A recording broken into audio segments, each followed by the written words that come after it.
This is the fifth episode in our latest season, featuring missing persons, unsolved homicides, and unresolved deaths across the United States, and the second in a two-part series. The views, thoughts, and opinions expressed are solely the interviewee's own. All individuals are presumed innocent until proven guilty in a court of law. This series discusses crime scenes, violence, and homicide. Listener discretion is advised.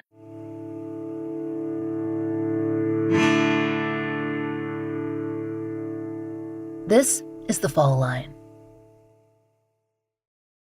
Last episode, we began the story of Eric Nelams, who grew up in Columbus, Georgia, in a large, close-knit family.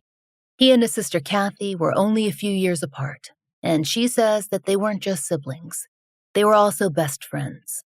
He was known by friends and family to be extroverted and kind and always willing to help out. He was passionate about cars, music, and sports. He played baseball in school, and he followed our Georgia teams throughout his life. Eric also had a love for electronics and technology and spent some time studying at technical school, but eventually he left to join the military when it seemed like the best way to support himself and to help his family too. Eric served in the Army, where he became a paratrooper and earned recognition as a sharpshooter. He was a father to one son, Antonio, who lived with Eric's ex-wife in Kentucky, and Eric made the 6-hour trip to see his son often, and they remained close. By 2003, 32-year-old Eric had remarried and bought a home in Phenix City, Alabama, just across the state line from his hometown of Columbus. He made the short commute each day to work at Kodak in Columbus, and he loved being near family and his longtime friends. His nephew Vincent, who lived in Atlanta with Eric's sister Kathy, said that Eric's life seemed happy from the outside. He was successful and well-liked and surrounded by people who loved him. Vincent told us that a lot of people looked up to his uncle as a father figure and the most dependable person that they knew. But in the fall of 2003, Eric was facing incredible stress, both personal and legal. His marriage had hit a rough patch, and through a childhood friend who lived in Atlanta, he'd become involved in an embezzlement scheme that had been running for years. That childhood friend, Eric Cowling, had a wife, Stephanie, who'd been employed at 2 separate logistics companies. And the scheme involved setting up Eric Nelams as a fake vendor and paying him out for services that had already been completed by another trucking service. When Stephanie's employers discovered the fraud, they arranged to meet with Eric Nelams to discuss what might be coming next. According to his sister Kathy, he was pressured to take responsibility for the entire enterprise. Based on court records, the Cowlings even provided Eric Nelams with a script of what he should say when investigators came calling, but he refused. That was on September 23, 2003. He called his sister Kathy sometime after that meeting, and he told her what he'd gotten mixed up in, and that he planned to speak with authorities on his own terms. 3 days later, on Friday morning, September 26, 2003, Eric woke up in his Phenix City home like he always did. An early riser, he followed his routine. But Eric Nelams never made it to work that day. At approximately 5:30 a.m., emergency services arrived at his home on Level Court. Eric had been shot in his carport and was pronounced dead at the scene. Eric's nephew Vincent was 14 that fall and a freshman in high school in Atlanta. And that Friday, it had seemed like any other, until his mother picked him up that afternoon. Vincent's sister was already in the car, and that was strange, because she did not get out of school for another 2 hours. When Vincent asked what was going on, his mother said that she didn't know either. Nobody would tell her anything, just that she needed to get to Columbus, to her mother's house, as fast as possible.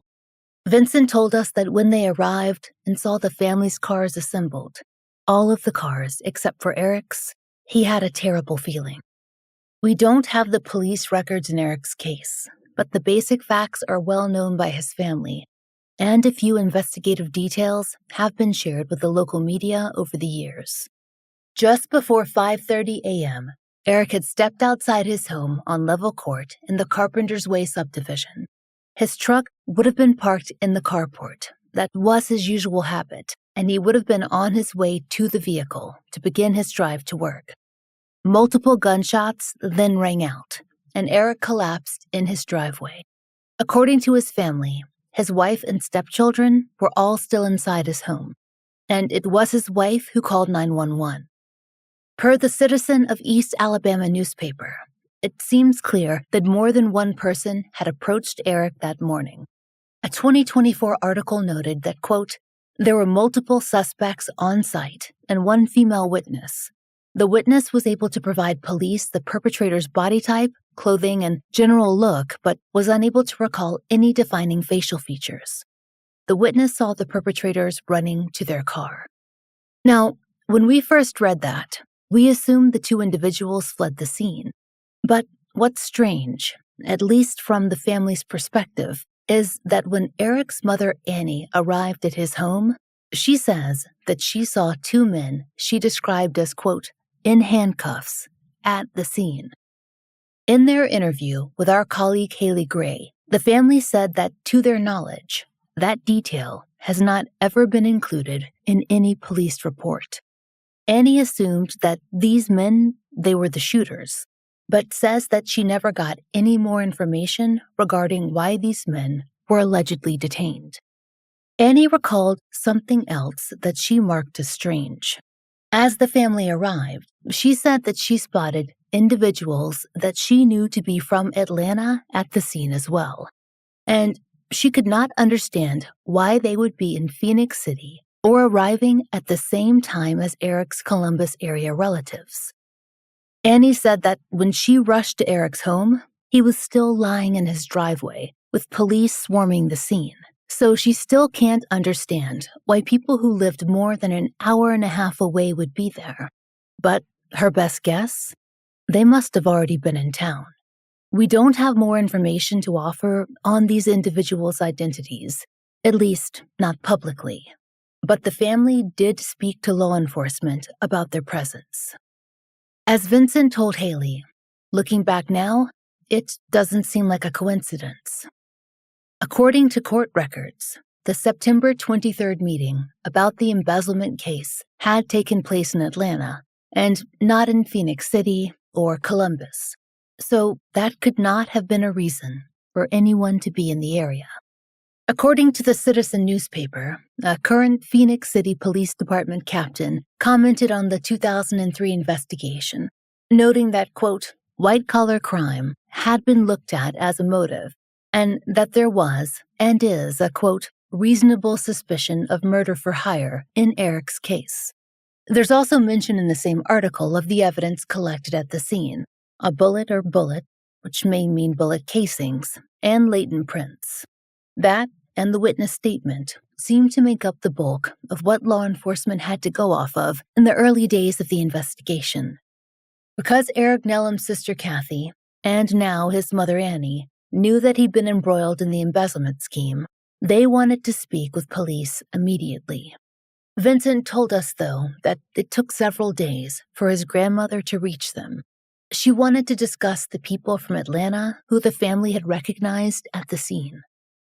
Yeah, so it took about 3 days for her to hear back from the detective. And she was very frustrated about that. And there were suspicions about the guys that were there, and they didn't want to hear her out on that topic at the time. As well as any other suspicions that she had, she felt like they didn't pursue those leads in depth enough, you know. And then once the stuff started coming out about, you know, what my mom knew about what my uncle was involved in with his childhood friend, that became a big red flag. These people were always at my grandma's house, whether he was there or not. They would stop by, they would come visit, talk to my mom, talk to the children. And then all of a sudden, like, these major figures in my uncle's life, best friend and wife, kind of became distant. And at that point, your mind tries to make it all make sense. So this is the hard part, where you have the facts, you have what you heard happen, you got what you know happened, and you got how you feel. As far as the police department and the FBI who investigated his friend, they didn't see any reason to investigate further or investigate these people further. Did they ever offer your family an alternative motive? Not that I know of at all. Not that I know of at all. I know that their main priority was the embezzlement. That was the number one priority for them.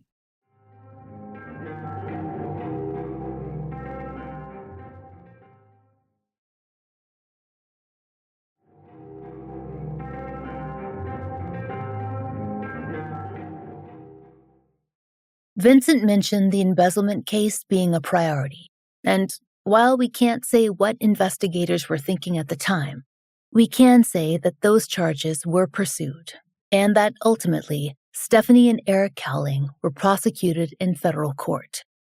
We reviewed the available court records in the Cowlings case. It's complex, but we'll break it down as simply as we can.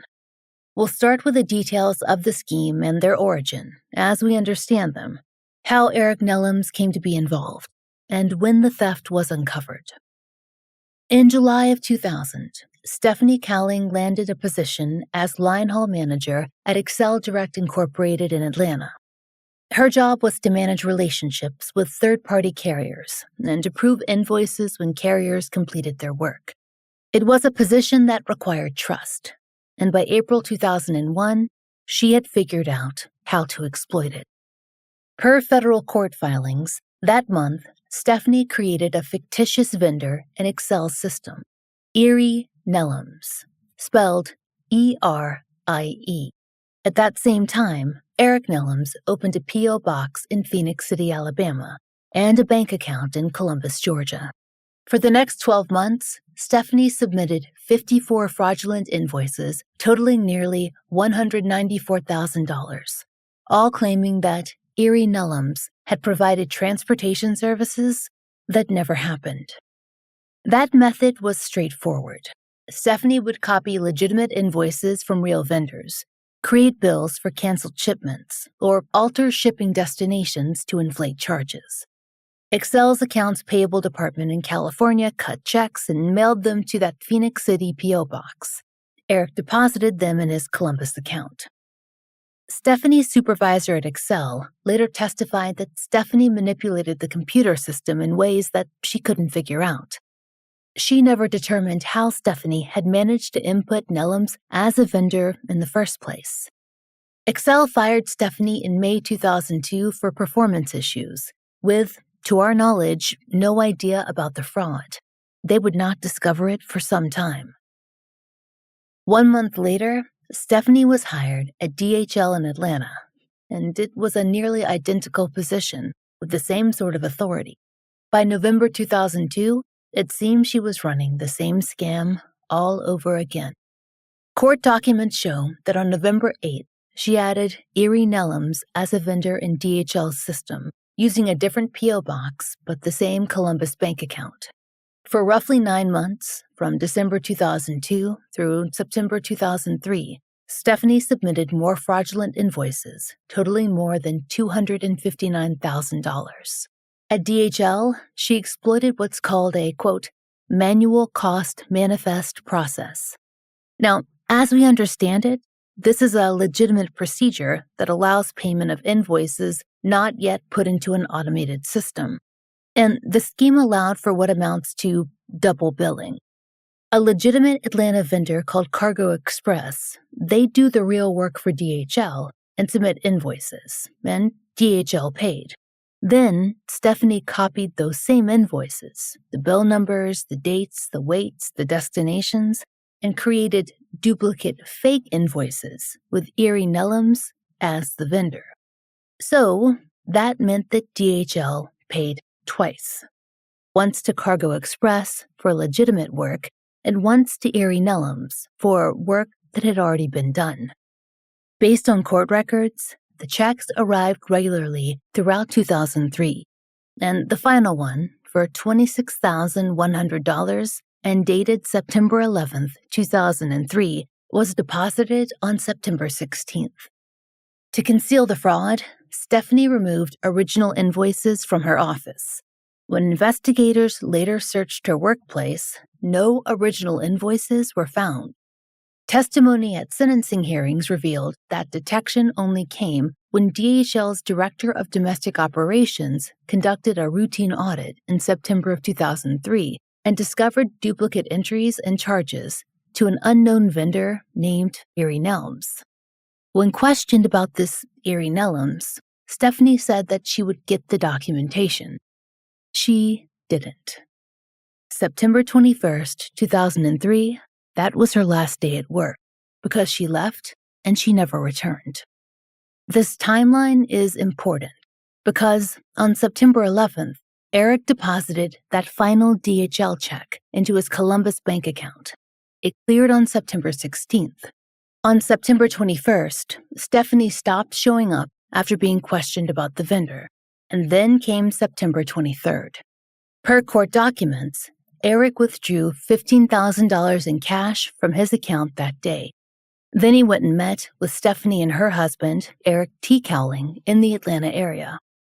Eric Nelams' then wife was also apparently present, but we don't know how long she was aware of the scheme. What happened at that meeting came out later, during Stephanie's January 2007 sentencing hearing. Eric's sister Kathy testified that Stephanie wanted Eric, quote, on the same page before DHL security conducted interviews.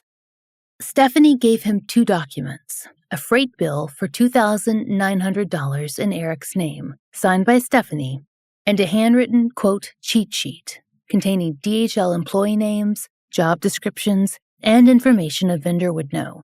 He was supposed to study this information so that he could act in the role of a trucker or trucking business owner. But there was another element too. According to Kathy's testimony, Stephanie, quote, wrote out a script for Eric, telling him exactly what to say when investigators called, and she urged him to take the blame for the fraud. But Eric resisted. Kathy also testified that her brother, quote, was never involved in the trucking business, and that, quote, he was approached about being involved in the fraud scheme by Cowling's husband. As you heard earlier, Vincent said that the two men had spent a lot of time together over the years, and they were childhood friends. So Eric Nelams trusted Eric Cowling. Eric Nelams' family does not excuse his involvement in this scheme. They know that Eric Nelams was certainly someone who understood right from wrong, but they feel that he would be more willing to listen to a proposal from someone he'd known all his life. Why he accepted, though, or what pressures he might have been under, as we told you last episode, that is something that the Nelams family still does not understand to this day.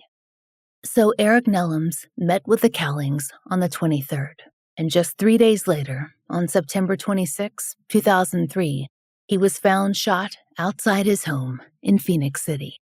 Nearly 3 years to the day, on September 25, 2006, Stephanie pleaded guilty to conspiracy to commit wire and mail fraud.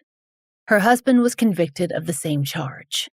All told, court records show the conspiracy stole $453,054.40 from the two logistics companies. The sentencing hearing took place on January 19, 2007, and the prosecution argued for sentence enhancements, claiming the scheme was sophisticated and that Stephanie obstructed justice by coaching Eric on what to tell investigators. The judge sentenced Stephanie Cowling to 42 months in federal prison. Eric Cowling received a sentence of 36 months. Stephanie appealed on the basis that the scheme had not been sophisticated, but her sentence was upheld. Eric Nelams' family hoped that through the investigation of the embezzlement scheme, more information would be uncovered that could lead to why Eric had been killed and who had set the plan in motion. In their eyes, the two seemed clearly connected. Eric had not been robbed, and his truck wasn't stolen. Whoever shot him outside his home was waiting before 5:30 a.m., which means they must have had an idea of his schedule. It's obvious to them that Eric's death was the goal, and what purpose did that serve? But throughout the extensive federal process, they learned nothing new. And over the years, the few details they've hoped for more information on, like possible leads regarding bullets or bullet casings, and the latent prints at the scene, have not turned up any helpful information in the case. In at least one interview, a family member recalled that they'd been told that those prints belonged to officers who were at the scene of the crime that day. When we reached out to Phoenix Police Department for comment on Eric's case, we did not receive a response. Eric's family remains convinced that there are people in Columbus and Atlanta who know exactly what happened to Eric, who was involved, and why he was killed. And they have done everything they can to keep his name in the local spotlight. Before social media existed, they took out ads in the newspaper every single year to memorialize him and to remind locals that his murder was still unsolved. They've held vigils. They've worked with local news stations to update his case, and they say they've reported tips to law enforcement in hopes that the investigation will continue. But so far, there hasn't been a break. So, they say, they've looked further afield for help. According to the family's interview with Haley Gray, Kathy reached out to a private investigation group called IRIS, Incident Response Investigative Strategies. Kathy told Haley the group is comprised of retired law enforcement officers, forensic analysts, behavioral analysts, and geoprofilers. She hoped that even if IRIS could not solve the case, they could at least provide an unbiased review, someone to confirm that everything possible had been done. Kathy said that IRIS was interested in Eric's case, but they needed access to the case file from Phenix City Police. Kathy says the police declined, stating they were following an active lead in 2024, and the family says they have not been informed of any results from that lead. Kathy did not stop there. She appealed the decision, speaking with both the district attorney of Russell County and Phenix City and with the police department. According to Kathy, IRIS was even willing to sign a non-disclosure agreement, but the request was still denied again. And the family struggles to understand why. They say IRIS offered experienced investigators, forensic expertise, and behavioral analysis, all at no charge. Eric's nephew Vincent emphasized to us that he and his relatives, they're not trying to assign blame. Many people involved in the original investigation, they've moved on. The family just wants to find out who killed Eric, and they believe that his murder may be tied into criminal activities that should be of concern to authorities beyond the small town of Phenix City. I asked Vincent if he thought that there was a larger, more sophisticated scheme in Atlanta, one that the feds maybe hadn't fully explored. I believe that as well, just because the role that my uncle played in the whole thing was probably the smallest and the end of the stock. So in order to complete the whole thing, they needed him. And I feel like if it's a pyramid, he's at the bottom. And there were several people above that. And maybe the feds just wanted to get their conviction, and they had enough to say, hey, we got these two people. We had three, but we got these two. It just seemed like they wanted to win and not to actually solve multiple crimes. And without being explicit in terms of persons of interest, but when you reflect back on what you know now, do you think there's a possibility that your uncle knew the shooters or knew of them? I don't think he knew them personally. I think he probably knew of them, just because where we're from, and somebody that's listening to this might think about it as like two big cities, but it's two very small cities.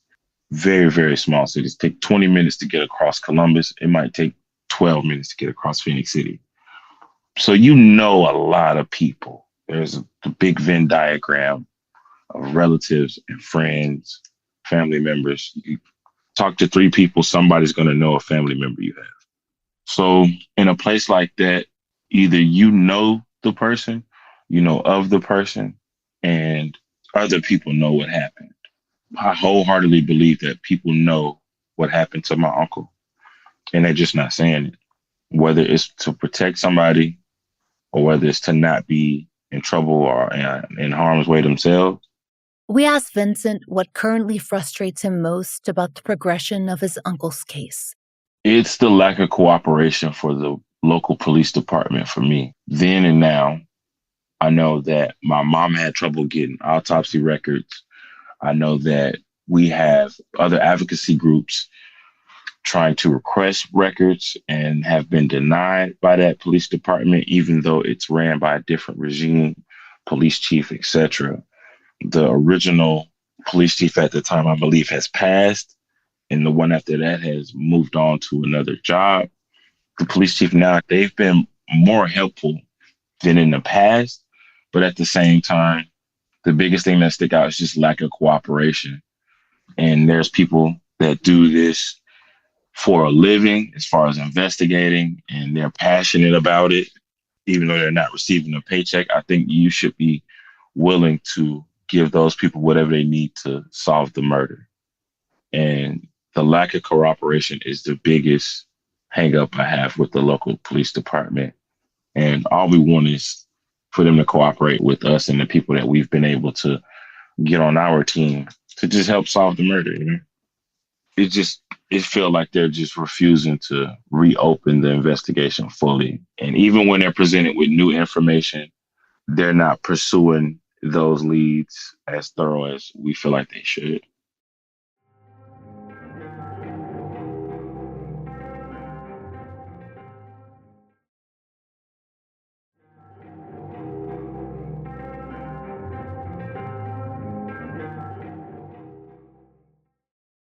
For decades, Kathy Nelams has been the primary advocate in her brother's case, and Vincent says that has worn on his mother.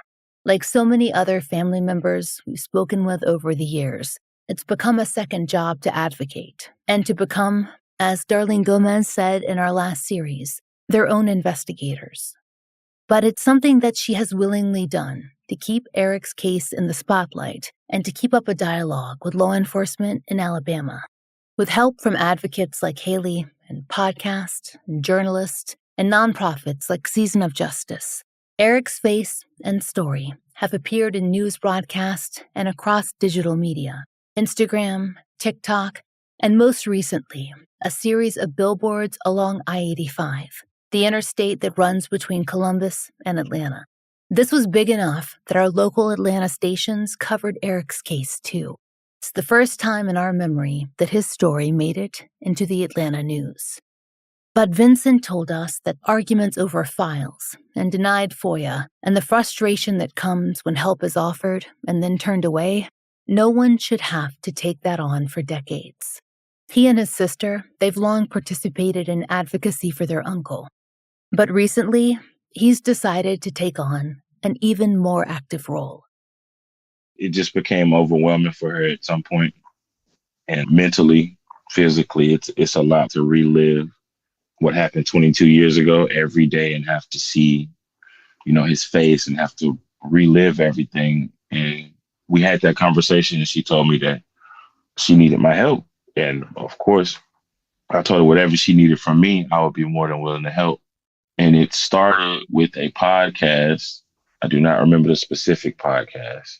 And it went really well, but she told me afterwards I did a really good job. And would I be willing to do more podcasts? And like I always tell her, I'll be willing to do anything to help get this case off. And since then, reinvigorated me because I started getting accounts from people that I didn't have before. I started listening to what my grandmother had to say about the entire situation and my mom had to say about it, aunts and things of that nature. And it lit a fire under me because I could see how heavy it weighed on my mom, my grandmother, even my sister. His murder makes me sad, but it's more of an anger thing because his son doesn't have a father. I don't have my uncle. It's like a hole in the family. Now the family's not the same since he's been gone. So I kind of, like I said, I always try to model my footsteps after his. It's like, what would he do in this situation? He would step up to the plate and help his sister.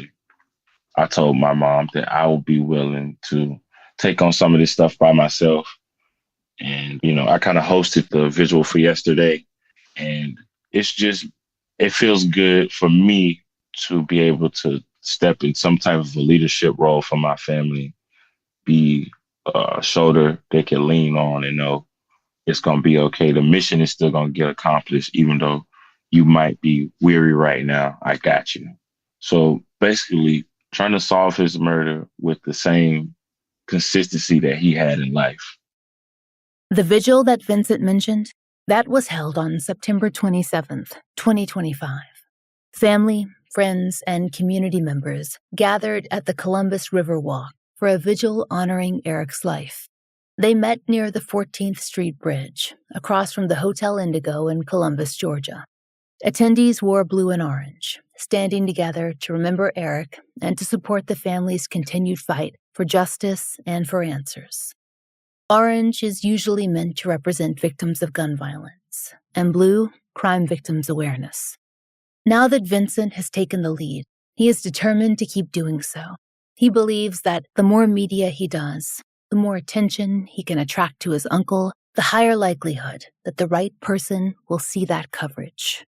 Or, perhaps, decide to do the right thing and finally come forward. We always say that someone knows something. In this case, Vincent says, the Nelams family is certain that they're in a situation where someone they know or who knows their family is the person who can make that difference. Currently, there is a $15,000 reward in Eric's case, and Vincent hopes that will be enough. We're talking about 3 cities. It's still a very small community. So a lot of people know each other, whether we know the person or not. There's such a crossover. So doing the billboards and getting the reward raised, having it on the local news, putting it in the newspaper, doing the podcast, it keeps his name alive. It keeps people talking about it. And it creates the space for somebody to say something. Because if you thought that we forgot about it or we just swallowed it and moved on, you know that's not the case. We pretty much know that it's people around our family that know something. So that's unsettling, but you have to, like I said, just give people the space to say something. They might have not been in the space to say something at the time. Or maybe it's a financial thing. Maybe somebody will see it and say, man, I've been carrying this for so long. Why am I protecting this person? You know, let me do what's right and get rewarded for it finally. So we just want to keep it front facing to where the people that's in these cities, it'll be top of the mind for them. And maybe somebody will finally come up front and say something, because it just takes one piece of information, one link in the chain that we were missing to make it all make sense. One domino to fall to make it all make sense. Even if it's just a small lead, it's progress. What we want is progress. We just want justice for him. So we can't lay down and hope that it's going to happen. We have to put in the groundwork and really keep going at it, because it's never over until it's over. So as long as we keep picking the torch up and shining the light on what happened and on the fact that we just want justice and there's a reward for it, something is going to shake loose at some point. Vincent feels sure that someone will eventually make that choice.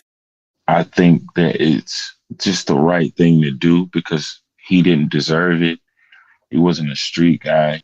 So I'm not here to judge anybody. That's God's job. We just want justice for my uncle. And if you have the information, submit it anonymously, or however they feel like they need to get the information to the right people. But that's all we want is the information, especially if you're not directly involved. Even if you are directly involved, carrying that kind of weight for 22 years has to be taxing. It has to not feel good. I'm sure it doesn't feel good. So relieving yourself of that and giving an entire family some answers and justice will probably do wonders for your soul and your spirit. Eric's family has had to spend much of the past 2 decades talking about his murder, but they want our audience to know that was not the sum total of who he was, not even close. It's important to them that you know that the embezzlement scheme may explain how he died, but it doesn't define who he was in life. Eric Bernard Nelams was a devoted father who would drive 12 hours round trip just to spend time with his son. He was a veteran who served during the period of the Persian Gulf War, and his example inspired both his son and his stepdaughter to serve in the military as well. He was the brother who showed up without being asked. He was a loving and supportive son. He was an uncle who taught by example what it meant to be dependable. Eric loved his family so much. His skill of bringing people together through music, through celebration, it's something that his family misses every single day. Vincent says, as a father and husband himself, he's trying to instill the things that Eric taught him into his own sons. He talks with them about Eric, and he wants them to know the man who helped raise him. Taking them to events like the vigil is part of that. My oldest is 4. My youngest is 9 months.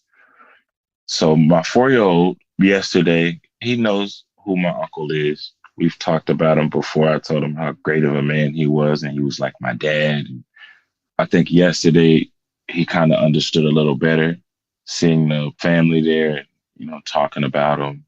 So, he's asking more questions about who he was exactly. But I think as far as him being an influence on how I parent, it's just being consistent, being a man, taking care of your responsibilities, understanding that your family is just not your kids and your wife, it's your whole family. And you don't sign up for the job to be the man of the family. It's kind of ordained. And then how you handle it is how people will remember you. And that's how I try to model my entire life, not just being a father, it's my entire life. How you treat people is how they'll remember you. It's being responsible, being dependable, consistent, loving. It's all of those things. No matter the mistakes he made, everybody makes mistakes. In the grand scheme of life, he was great. He was awesome. And that's how I remember him. That's how everybody remember him. And one day I'll be gone. But all I want is for people to say that he was a good dude. And that's how people remember my uncle. I just want to be a good person like he was, and a good father, good husband, because he was all those things. If you have any information that could help solve Eric's murder, please call Crime Stoppers of Central Alabama using the 24-hour tip line at 334-215-STOP or 7867. There is a $15,000 reward in his case. Eric's family has launched a petition asking the Alabama Attorney General's Cold Case Unit to take the lead on investigating his case. While the Phenix City Police Department maintains the case is active, it remains unsolved with no recent progress. The family believes that fresh eyes and resources could finally bring answers. Eric's family writes that, quote, by requesting that the Attorney General's Cold Case Unit lead the investigation, our goal is to bring dedicated resources and renewed focus to Eric's case, leveraging specialized expertise in handling cases that have remained unsolved for extended periods. You can find a link to sign their petition in our show notes and on our social media for the show. Next time on The Fall Line, we speak to a private investigator and former Atlanta cop who's been working on cracking one of our city's most famous cold cases. If you know of a case that should be covered on The Fall Line, there's a link to our case submission form in the show notes. Thank you for listening. The Fall Line is an independent podcast, and we appreciate listener support. It allows us to do research, obtain FOIA, and pay our content advisors, and support and donate to the causes we care about. Our therapy fund is paid for through Patreon and Apple Premium subscriptions. If you try out the products we advertise, please use our sponsor codes. It really helps. And please take a moment to rate and review our show in your podcast app of choice. If you listen on Apple Podcast, please be sure to check your subscription to make sure you're set for automatic downloads so that you don't miss an episode. My book, Lay Them to Rest, is out everywhere now. Find out more through the link in our show notes. The Fall Line is written, hosted, and researched by Laura Norton. Additional research by Haley Gray. Interviews by Brooke Hargrove. Engineered and scored by Southern Gothic Media and Rachel Boyd. Content advisement by Vic Kennedy and Brandy C. Williams. Special thanks to Liz Lipka.